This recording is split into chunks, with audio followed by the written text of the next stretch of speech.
देखो भाई, कैपेसिटेंस का 7th लेक्चर है अपना, जिसमें हम पैरेलल प्लेट कैपेसिटर का कैपेसिटेंस निकालेंगे विद डाइलेक्ट्रिक स्लैब। आपको पता है, अगर आप एक पैरेलल प्लेट कैपेसिटर चूज करते हो, स्ट्रेट बना दूंगा थोड़ा सा,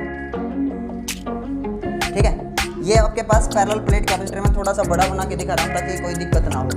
हम पैरेलल प्लेट कैपेसिटर जानते हैं क्या है, जिसकी एक प्लेट पॉजिटिव होती है और एक प्लेट नेगेटिव होती है, यानी कि इस प्लेट के ऊपर पॉजिटिव चार्ज और इस प्लेट के ऊपर नेगेटिव, ठीक है। तो इसका कैपेसिटेंस भी हम ऑलरेडी निकाल चुके हैं। क्या होता है capacitance? Epsilon naught A by D. ये जो डी डिस्टेंस है इनके बीच में, ठीक है।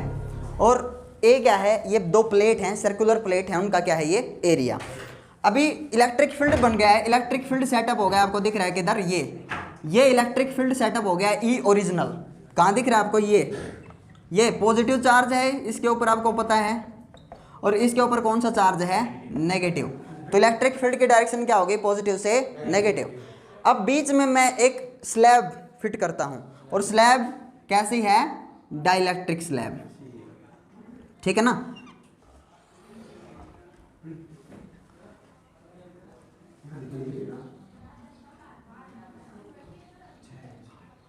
अभी ध्यान से समझना है आपने, ये जो कंडक्टिंग स्लैब है डाइलेक्ट्रिक, कोई प्रॉब्लम ही नहीं है। डाइलेक्ट्रिक है तो बस इतनी प्रॉब्लम है, अगर ये कंडक्टिंग होती तो अंदर इलेक्ट्रिक फील्ड क्या हो जाता? जीरो, टेंशन सोल्व हो जाती। लेकिन डाइलेक्ट्रिक होने से थोड़ी सी कॉम्प्लिकेशंस हमारी इंक्रीज हो गई हैं, और वो इसीलिए मैं पहले इसको करवा रहा हूँ। वो इजी है, सेकंड वाला अपना डाइलेक्ट्रिक स्लैब वाला थोड़ा सा हार्ड है। ध्यान से देखिए, अब जैसे ही मैंने कोई इंसुलेटर बीच में डाल दिया है ऐसे, ठीक है, तो क्या हुआ? इसमें पोलराइजेशन होगा। जिस बच्चे ने पोलराइजेशन वाला वीडियो नहीं देखा है, 9th लेक्चर है, वो देख लेना। पोलराइजेशन कैपेसिटेंस का 9th लेक्चर। पोलराइजेशन के कारण आपको पता है ये वाला पॉजिटिव चार्ज इसमें कौन से चार्ज को इंड्यूस करेगा? नेगेटिव चार्ज को। तो इस साइड जो है वो कौन सा चार्ज लाई करेगा? Negative charge. पॉजिटिव ने इसमें से किसको इंड्यूस कर लिया? नेगेटिव को, इस स्लैब में से। और यहाँ कौन सा चार्ज है? पॉजिटिव। ये इसके इंडक्शन के कारण नेगेटिव चार्ज ने कौन सा चार्ज इंड्यूस कर लिया? पॉजिटिव। और ऐसे इसने उल्टा इलेक्ट्रिक फील्ड बना दिया है, दिख रहा है आपको? ई ओरिजिनल तो उधर लग रखा है, ये ई ओरिजिनल है, ई नोड जिसको बोला है मैंने, ठीक है ना। और उल्टा इलेक्ट्रिक फील्ड बन गया है, ये electric field due to polarization है। समझ में? मैं बोल रहा हूँ, जिस बच्चे ने वो वीडियो नहीं देखा वो जाके जरूर देखे, लिंक इन द डिस्क्रिप्शन। तो ध्यान से देखिए, क्या इलेक्ट्रिक फील्ड ओरिजिनल उतना का उतना है? नहीं। पहले कितना लगाया था? 100। इसने वापस में कितना क्रिएट कर दिया? 80। तो ई नेट कम हो गया है, ई नेट कम हो गया तो पोटेंशियल अपने आप घट गया, पोटेंशियल घट गया तो कैपेसिटेंस राइज हो गया। अरे कैपेसिटेंस के फॉर्मूले में हमें पता है क्या आता है? C=Q/V। पोटेंशियल डिक्रीज हो जाता है तो फिर क्या राइज हो जाता है? कैपेसिटेंस। चीज़ समझ में? पोटेंशियल डिक्रीज, कैपेसिटेंस इंक्रीज, तो ये चीज़ सभी को पता है। अब उल्टा इलेक्ट्रिक फील्ड बन गया है, उल्टा इलेक्ट्रिक फील्ड बन गया है, तो ये जो पोलराइजेशन के कारण इलेक्ट्रिक फील्ड बना है, ये कितने एरिया में है भाई? कितनी लेंथ है इसकी? कितनी चौड़ाई माने हम इस स्लैब की? T, thickness of the slab मान सकते हैं। चीज़ समझ में? अभी आपको क्या निकालना है? इसका कैपेसिटेंस क्या हुआ? इंक्रीज हुआ कि डिक्रीज हुआ? हमारे को पता है कैपेसिटेंस का फॉर्मूला क्या है? Q/V। तो V निकालना है। क्यों? तो हमें पता है Q चार्ज हमने इसको दिया था, कैपेसिटेंस निकालने के लिए V चाहिए अभी। तो V चाहिए, तो V कैसे आएगा? फेमस रिलेशन है V के लिए, V=E.dr या E/d लिख सकता हूँ मैं, dV=E.dr, सभी को पता है। तो V निकालना है, तो V के लिए क्या चाहिए? E/d। लेकिन कौन सा E और कौन सा D? ध्यान से देखिए, हमें V निकालना है, तो E/d। तो कौन सा V निकाल पाओगे आप E/d से? तो कौन सा E लिखूं मैं? मेरे पास तो दो E हैं, एक तो E ओरिजिनल और एक E पोलराइजेशन के कारण। तो E ओरिजिनल आपको पता होना चाहिए कितने एरिया में है या कितने वॉल्यूम में है। जब आप E ओरिजिनल देखो तो E ओरिजिनल तो इतने में है। कितने में बेटा? इतने में है ना E ओरिजिनल, तो ये सिर्फ इतने में ही है E ओरिजिनल। मैं ऐसे अलग से इंडिकेट कर रहा हूँ। तो E ओरिजिनल को क्या लिख सकते हो आप? E ओरिजिनल कितना है? E/d के हिसाब से पोटेंशियल देखो यहाँ का, E ओरिजिनल D-T। कुछ चीज़ आई समझ में? D जो डिस्टेंस माइनस T कर दो, यही तो बचेगा, है ना? ठीक है, तो D-T। अब इसको हटा दो ना, कोई दिक्कत तो नहीं ना? हाँ, यू है कभी कंफ्यूज हो जाओ कि ये क्या कर दिया मैंने।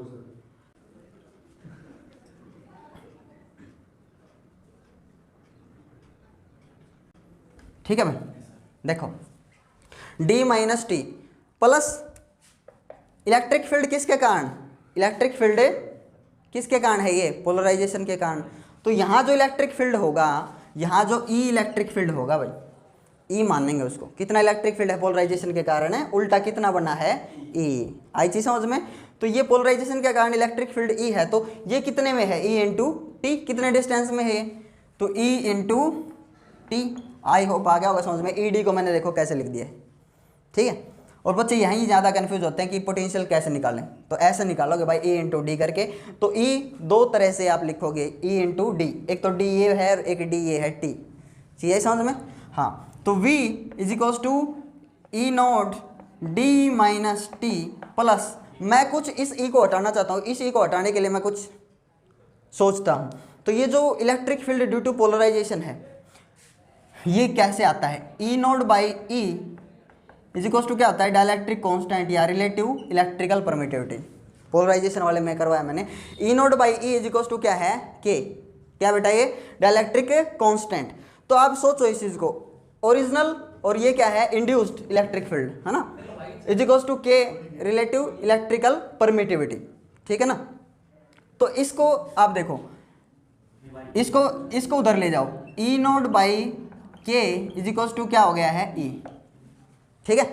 ई नॉट बाई के इज इक्वल्स टू क्या है? ई। तो इसको रिप्लेस कर दो ई नॉट बाई के से, इनटू में टी। ई नॉट कॉमन है, ई नॉट कॉमन उठा लो, ई नॉट डी माइनस टी क्या है? Plus, very good, plus T by के, ठीक है ना। अभी देखो इसमें से मैं इसमें से क्या कॉमन उठा लूँ? इसमें से टी कॉमन उठाना चाहता हूँ, इसमें से इतने में से टी कॉमन उठा लूँगा। ध्यान से देखिए, तो V is equals to E naught D minus T, इसमें से टी कॉमन उठाया मैंने इसमें से। कई बच्चे यूँ सोचते हैं पूरा डी टी कॉमन नहीं है, ये पूरा डी माइनस टी कॉमन नहीं है, सिर्फ ये वाला टी कॉमन है। तो यहाँ क्या बच जाएगा? 1 माइनस के क्या हो जाएगा? 1 बाई के। यही चीज़ समझ में नहीं आती बच्चों को। देखो इसमें से सिर्फ टी कॉमन उठाया तो 1, और कॉमन उठाने से माइनस माइनस फिर अंदर क्या हो जाएगा? प्लस। चीज़ें समझ में? ठीक है। इसीलिए अब आपके पास V आ गया है, V। तो V इज इक्वल्स टू एक और छोटी सी चीज़ हम इसमें ऐड करेंगे। क्या? ई नोट को आप क्या लिख सकते हो? सिग्मा अपॉन में epsilon note. Original electric field मतलब जब हमने डाइलेक्ट्रिक स्लैब नहीं लगा रखा था तो उस टाइम पे बीच में क्या थी? सिर्फ एयर, और दो प्लेट अगर पॉजिटिव या नेगेटिव हैं, दो प्लेट, उनके बीच में इलेक्ट्रिक फील्ड की value sigma upon epsilon note. अब इस सिग्मा को क्या लिख सकते हो आप? सिग्मा को क्यू अपॉन में, very good, Q by A, D minus T 1 minus 1 by के। यस, यही चीज़ समझाना चाहता था भाई मैं आपको। और अब आपके पास पोटेंशियल आ गया। पोटेंशियल आ गया तो वहाँ रखो कैपेसिटेंस वाले फॉर्मूले में, इसका कैपेसिटेंस आ जाएगा। ध्यान से देखिए, कैपेसिटेंस का अपना फॉर्मूला क्या है? कैपेसिटेंस का फॉर्मूला है C is equals to Q by V. V को यहाँ पुट करो, C is equals to Q, Q तो ऊपर है, ठीक है, एक क्यू और नीचे क्या है? क्यू अपॉन में ए एप्सिलॉन नॉट। तो क्यू से क्यू कैंसिल आउट हो जाएगा, ए एप्सिलॉन नॉट, सारी चीज़ें पलट के ऊपर चली जाएंगी, ए एप्सिलॉन नॉट ऊपर, और नीचे कौन रह जाएगा? D minus T 1 minus 1 by के। चीज़ आई समझ में? ए एप्सिलॉन नॉट पलट के ऊपर चला जाएगा। C is equals to A epsilon naught, या एप्सिलॉन नॉट ए भी लिख सकता हूँ मैं इसको, कोई दिक्कत वाली बात नहीं है। एप्सिलॉन नॉट ए ऊपर चला जाएगा, नीचे D minus T 1 minus 1 by के। ये आ गया है कैपेसिटेंस।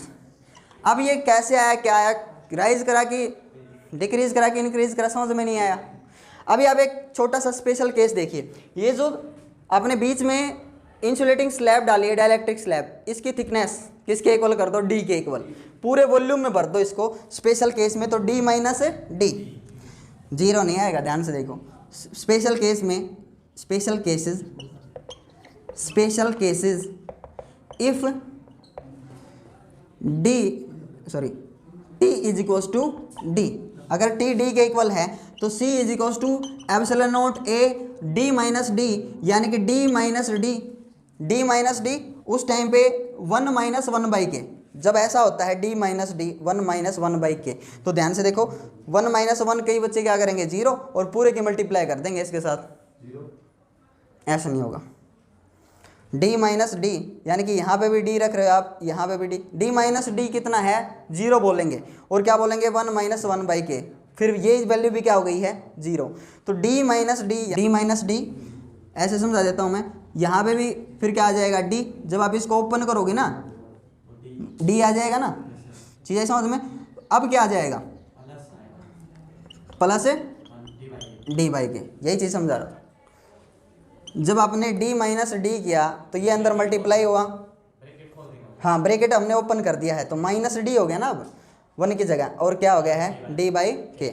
अब डी ये हट जाएगा, ये 0, डी से डी कैंसिल है ना, अब समझ में आ जाएगा। के पलट के ऊपर चला जाएगा, डी नीचे रह जाएगा। तो नया कैपेसिटेंस जो है सी डैश अपना नया कैपेसिटेंस स्पेशल केस में वो क्या आएगा एप्सिलॉन नॉट ए, डी तो है नीचे, के पलट के ऊपर चला गया है, ये वही चीज़ आ गई ना। क्या आ गया है पुराना कैपेसिटेंस कितना है original capacitance epsilon not A/D। तो ये चीज़ मैं पहले भी करवा चुका हूँ, नया कैपेसिटेंस इज इक्वल्स टू के टाइम्स पुराना कैपेसिटेंस जब एयर थी, चाहिए समझ में। ये चीज़ मैं पहले करवा चुका हूँ और ये स्पेशल केस में भी समझा दी है। नहीं दिख रहा, देखो